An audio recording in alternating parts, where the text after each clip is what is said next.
ಎಂಥ ವಿಶ್ವ ಇದು, ಎಂಥ ವಿಶ್ವ ಇದು! ಎಷ್ಟು ಬ್ರಹ್ಮಾಂಡಗಳ ಸೃಷ್ಟಿಯಾಗಿದೆ, ಲೆಕ್ಕ ಇದೆಯಾ ಅದಕ್ಕೆ? ವೇದಗಳು ಹೇಳುತ್ತವೆ, ಇತಿಹಾಸ ಪುರಾಣಗಳು ಹೇಳುತ್ತವೆ, ಅಸಂಖ್ಯವಾದ ಬ್ರಹ್ಮಾಂಡಗಳ ಸೃಷ್ಟಿಯನ್ನು ಭಗವಂತ ಮಾಡಿದ್ದಾನೆ. ಶ್ರೀಮದಾಚಾರ್ಯರು ಮಾತ್ರ ಹೇಳುವ ಮಾತಲ್ಲ ಇದು. ಶ್ರೀಮದಾಚಾರ್ಯರು ಯಾವುದನ್ನೂ ತಾವು ಸ್ವಂತ ಹೇಳುವುದಿಲ್ಲ, ಎಲ್ಲದಕ್ಕೂ ಪ್ರಮಾಣವನ್ನು ಕೊಡ್ತಾರೆ. ಪುರಾಣಗಳಲ್ಲಿ ಇಂತಹ ವಚನಗಳು ಬೇಕಾದಷ್ಟಿವೆ. ಅನಾದಿ ಕಾಲದಿಂದ ದೇವರು ಮಾಡಿದಂತಹ ಬ್ರಹ್ಮಾಂಡಗಳಿಗೆ ಸಂಖ್ಯೆ ಇಲ್ಲ, ಎಣಿಕೆ ಇಲ್ಲ. ಅನಂತ ಬ್ರಹ್ಮಾಂಡಗಳ ಸೃಷ್ಟಿಯನ್ನು ಭಗವಂತ ಮಾಡಿದ್ದಾನೆ, ಇನ್ನು ಮುಂದೆ ಮಾಡುವವನಿದ್ದಾನೆ.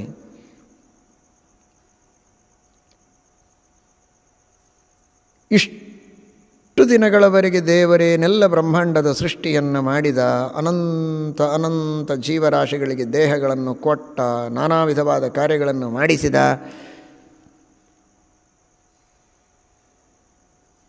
ಇದ್ಯಾವುದೂ ನಿಜವಾಗಿ ಮಾಡಿದ್ದಲ್ವೇ ಅಲ್ಲ ಅಂತ ಒಂದು ದಿನ ಕೊನೆಗೆ ಬ್ರಹ್ಮಜ್ಞಾನ ಬಂದಾಗ ತೋರಿದರೆ ಏನು ಉಳೀತು ಇದಕ್ಕೆ ಅರ್ಥ?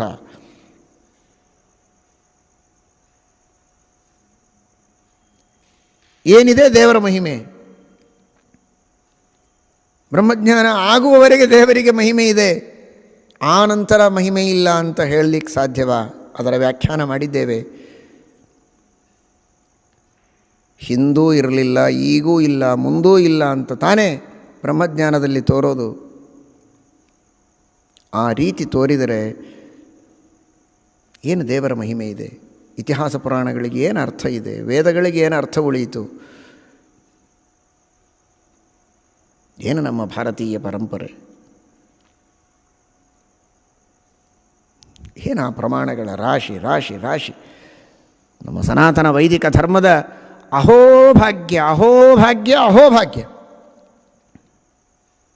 ವೇದಗಳು, ಇತಿಹಾಸಗಳು, ಪುರಾಣಗಳು, ಬ್ರಹ್ಮಸೂತ್ರಗಳು, ಭಗವದ್ಗೀತೆ, ಅದರಲ್ಲಿಯೂ ವಿಶೇಷವಾಗಿ ಒಂದೊಂದು ಗ್ರಂಥಗಳು ಎಂತಹ ಉತ್ತಮವಾದ ಗ್ರಂಥಗಳು, ಎಷ್ಟು ವ್ಯಾಪಕವಾದ ಧರ್ಮಗ್ರಂಥಗಳು! ಅತ್ಯಂತ ಅಭಿಮಾನದಿಂದ ನಾವೆಲ್ಲ ಭಾರತೀಯರು, ಸನಾತನ ಧರ್ಮವನ್ನು ನಂಬುವವರು ಮಹಾಭಾರತಾದಿಗಳನ್ನು ನಾವು ಕಾಣಬಹುದು. ಇದಕ್ಕೆ ಸಮಾನವಾದ ಗ್ರಂಥಗಳಿಲ್ಲ. ಅಂತಹ ಇತಿಹಾಸಗಳು, ಪುರಾಣಗಳು, ವೇದಗಳು, ಉಪದೇಶ ಮಾಡಿದ ಧರ್ಮಗಳು, ಕರ್ತವ್ಯ ಕರ್ಮಗಳು, ನಿಷೇಧಗಳು, ಪುಣ್ಯ ಪಾಪಗಳು, ಸ್ವರ್ಗ ನರಕಗಳು, ಕರ್ಮಗಳು, ದೇವತೆಗಳು, ತಾರತಮ್ಯ, ಕರ್ಮಗಳ ಫಲ, ಪ್ರತ್ಯಕ್ಷದಿಂದ ಕಾಣುವಂತಹ ಈ ಸಮಗ್ರವಾದ ವಿಶ್ವ, ಇವುಗಳೆಲ್ಲವುಗಳಿಗೆ ಏನು ಬೆಲೆ ಇದ್ದಾಗಾಯಿತು?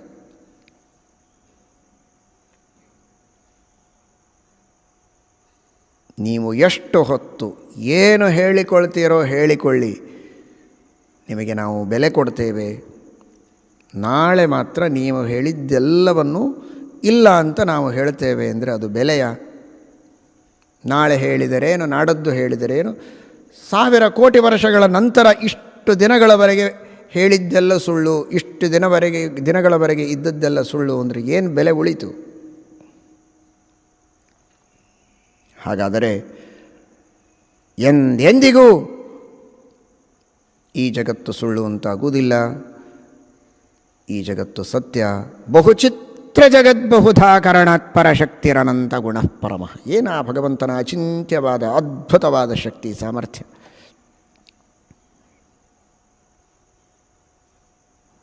ಇನ್ನೊಂದು 10 ನಿಮಿಷ ಉಪನ್ಯಾಸ ಕೇಳಿದರೆ ಆಗುವುದಿಲ್ಲ. ಭಗವದ್ಭಕ್ತರಾದ ಶ್ರೋತೃಗಳೇ, ನೀವೇ ಇನ್ನೊಂದು 5 ನಿಮಿಷ ಹೆಚ್ಚು ಹೊತ್ತು ಕೂಡೋದಿಲ್ಲ, ಎದ್ದು ಹೋಗ್ತೀರಾ. ಹೇಳ್ತಾ ಇರೋದು ಮತ್ತೊಬ್ಬರು, ಕೇಳ್ತಾ ಇರೋದು ನೀವು. ಇನ್ನೂ ಒಂದು 10 ನಿಮಿಷ ಮಾತನಾಡಿ ಅಂದರೆ ಮಾತಾಡೋದಕ್ಕೂ ನಮಗೆ ಸಾಧ್ಯವಿಲ್ಲ.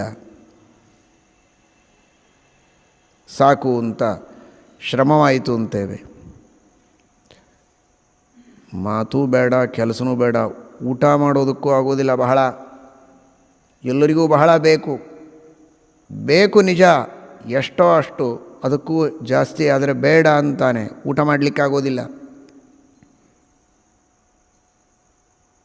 ಇಂತಹ ಪ್ರಪಂಚದ ಸೃಷ್ಟಿಯನ್ನು ಕ್ಷಣ ಬಿಡದೆ ಎಷ್ಟು ಜೀವರಾಶಿಗಳ ಸೃಷ್ಟಿ, ದೇಹಗಳ ಸೃಷ್ಟಿ ಪ್ರತಿ ಕ್ಷಣದಲ್ಲಿ ಆಗತ್ತೆ.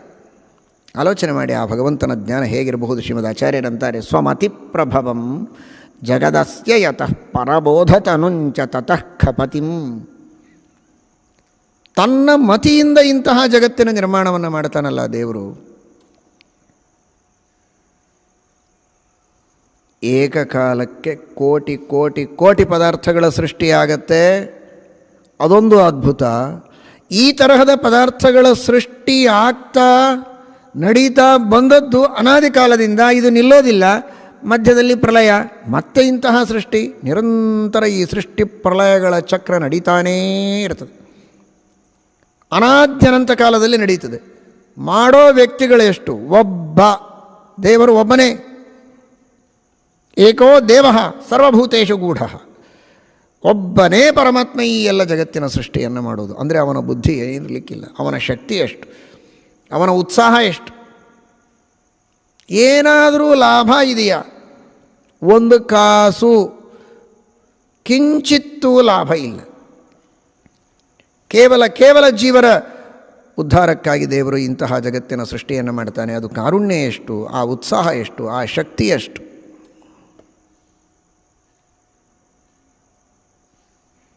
ಇವತ್ತು ವೈದ್ಯರೆಲ್ಲ ಹೇಳೋ ಮಾತುಗಳನ್ನು ಕೇಳಿದರೆ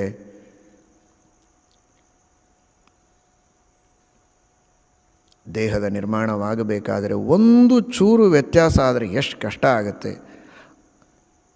ಎಲ್ಲಿಯೋ 1, 2, 4 ಅಬ್ನಾರ್ಮಲ್ ಕೇಸಸ್ ನಮಗೆ ಕಂಡು ಬರ್ತದೆ. ಆದರೆ ಪ್ರಪಂಚದೊಳಗಿನ ಸೃಷ್ಟಿಯೊಳಗೆ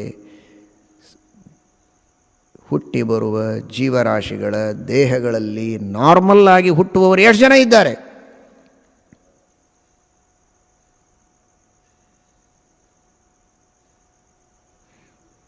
I wonder that there are so many normal arts.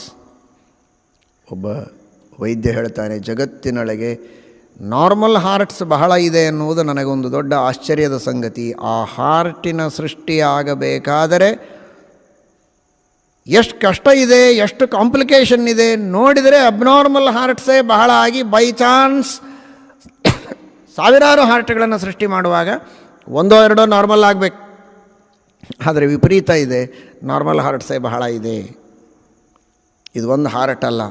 Heart ಇರ್ಬೋದು, ಕಿಡ್ನಿ ಇರ್ಬೋದು, ಲಿವರ್ ಇರ್ಬೋದು, ಲಂಗ್ಸ್ ಇರ್ಬೋದು, ಬೇಕಾದಷ್ಟು ಇರ್ಬೋದು. ಹಾಗಾದರೆ 1, 2 ಅಬ್ನಾರ್ಮಲ್ ಆದದ್ದು ಅದು ದೇವರ ಅಶಕ್ತಿಯ, ಅನವಧಾನದ, ಪ್ರಮಾದದ ಗುರುತಲ್ಲ. ಬಹಳ ಅವಧಾನದಿಂದ ಮಾಡಿದ್ದದು. ಆ ಅನಂತಾವಧಾನಿಯಾದ ಭಗವಂತ ಅತ್ಯಂತ ಅವಧಾನದಿಂದ ಮಾಡಿದ್ದು. ಆ ಜೀವರ ಕರ್ಮಗಳನ್ನು ತಿಳಿದು ಅವನವನ ಕರ್ಮಗಳಿಗೆ ತಕ್ಕಂತೆ ಫಲವನ್ನು ಕೊಡ್ತಾನೆ.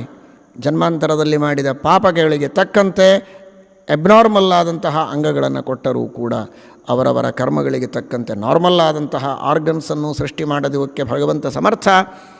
ಏಕಕಾಲದಲ್ಲಿ ಇಷ್ಟೆಲ್ಲ ಸೃಷ್ಟಿಯನ್ನು ಮಾಡ್ತಾನೆ. ಅಂತಹ ಭಗವಂತನ ಜ್ಞಾನ ಎಷ್ಟು ಅದ್ಭುತ, ಅವನ ಕಾರುಣ್ಯ ಎಷ್ಟು.